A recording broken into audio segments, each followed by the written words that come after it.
Hi అండి అందరికీ. ఎలా ఉన్నారు? అందరూ బాగున్నారా? ఏంటి దొంగల పడ్డ 6 నెలలకి కుక్కలు మురిగినాయి అన్నట్టు సమ్మర్ అయిపోయి 3 మంత్స్ అయితుంది. ఇప్పుడు మామిడికాయ పచ్చడి పెడుతుంది అనుకుంటున్నారా? అప్పుడే వీడియో తీసానండి, మర్చిపోయాను. ఓకేలేండి, పచ్చడి ఎలా పెడుతున్నానో చూద్దాం రండి. ముందుగా మామిడికాయలను తీసుకొని చక్కగా కడుక్కొని తడి లేకుండా చక్కగా తుడుచుకొని ఫ్యాన్ కింద ఒక గంట పాటు ఆరబెట్టుకోవాలి. తర్వాత ఇలా చిన్న చిన్న పీసెస్గా కట్ చేసుకోవాలి. కట్ చేసుకున్న వాటిని కూడా చక్కగా తుడుచుకోవాలండి, తడేం లేకుండా. లోపల చిన్నగా ఉంటుంది కదా జీడి దగ్గర, అది కూడా తీసేయాలి. ముక్కల్ని కొలుసుకోవడానికి ఒక గిన్నె తీసుకోవాలి. నేనైతే ఇలానే కొలుస్తానండి, కేజీల లెక్క అయితే ఎప్పుడు కొలవను. చక్కగా ఒక గిన్నె తీసుకొని ఆ గిన్నెతోటి కొలుచుకోవాలి. ఎన్ని ముక్కలు అవుతాయో చూసుకోవాలి.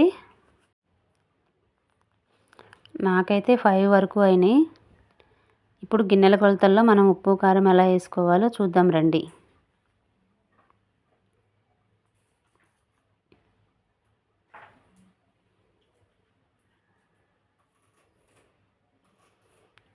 ముందుగా ఒక 2 టేబుల్ స్పూన్ల వరకు పసుపు వేసుకోవాలి.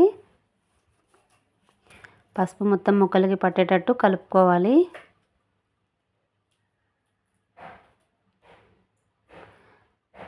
ఒక 2 టేబుల్ స్పూన్ల వరకు ఆయిల్ వేసుకుందాము. ఆయిల్ వేసుకుంటే ముందుగా ముక్కలు మెత్తపడకుండా ఉంటాయండి.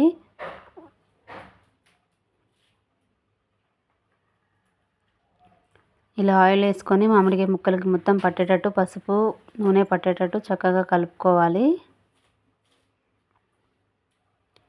ఇప్పుడు మనం ఏ గిన్నెతోటి అయితే ముక్కలు కొలుసుకున్నామో అదే గిన్నెతోటి ఉప్పు కారం వేయాలన్నమాట. ఉప్పావు గిన్నె వరకు ఉప్పు వేసుకోవాలి. ఈ ఉప్పు కళ్ళుప్పు అండి, నేను చక్కగా ఆరబెట్టుకొని మిక్సీ పట్టుకున్నాను. ఒక గిన్నె నిండా కారం వేసుకోవాలి.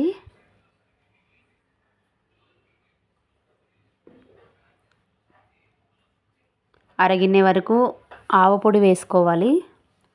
ఆవ పొడి ఎక్కువ ఉంటే బాగుంటుంది.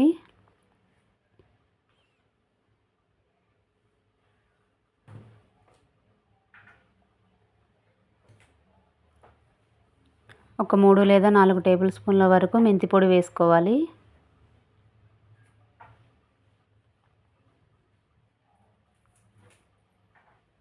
పావు కేజీ వరకు వెల్లుల్లిపాయ ఇలా పొట్టు తీసుకొని వేసుకోవాలి. ఇంకొక పావు కేజీ వచ్చేసి ఇలా మెత్తగా మిక్సీ పట్టుకొని వేసుకోవాలి. గ్రేవీ చాలా బాగా ఎక్కువగా వస్తుంది, టేస్ట్ బాగుంటుంది. మనం వేసిన మసాలాలు మొత్తం ముక్కలకి పట్టేటట్టు చక్కగా కలుపుకోవాలి.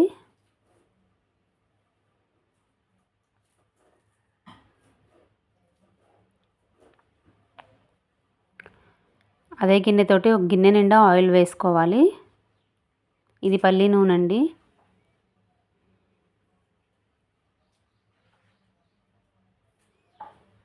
ఆయిల్ మొత్తం ముక్కలకి పట్టేటట్టు చక్కగా కలుపుకోవాలి మొత్తం.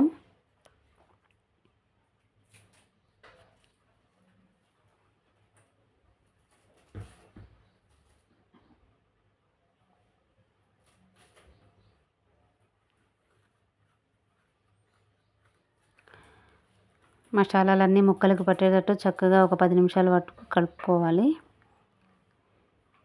నేనైతే జాడీలోనే వేస్తాను. ఇప్పుడు ఈ డబ్బాలో వేస్తున్నా. కొద్దిగా ఆయిల్ వేసి చక్కగా మొత్తం ఆయిల్ డబ్బాకి పట్టేటట్టు కలుపుకోవాలి. 3 డేస్ తర్వాత కలుపుతాం కదా, అప్పుడు జాడీలోకి షిఫ్ట్ చేస్తాను అనమాట నేను.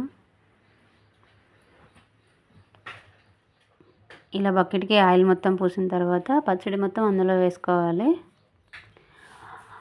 మూత పెట్టుకొని 3 డేస్ తర్వాత చక్కగా సరిపోయినాయా లేదా అని అన్నీ చూసుకోవాలి. ఇలా ట్రై చేయండి, టేస్ట్ చాలా బాగుంటుంది. పర్ఫెక్ట్గా అన్నీ సరిపోతాయి ఇలా గిన్నెతోటి కొలుచుకుంటే. నేనైతే ఎప్పటి నుంచో ఇలానే పెడతానండి, టేస్ట్ చాలా బాగుంది. 3 డేస్ తర్వాత కూడా వీడియో తీసాను, బట్ అందులో క్లిప్స్ మిస్ అయినాయి. ఓకే అండి, బాయ్ అండి అందరికీ. Thank you.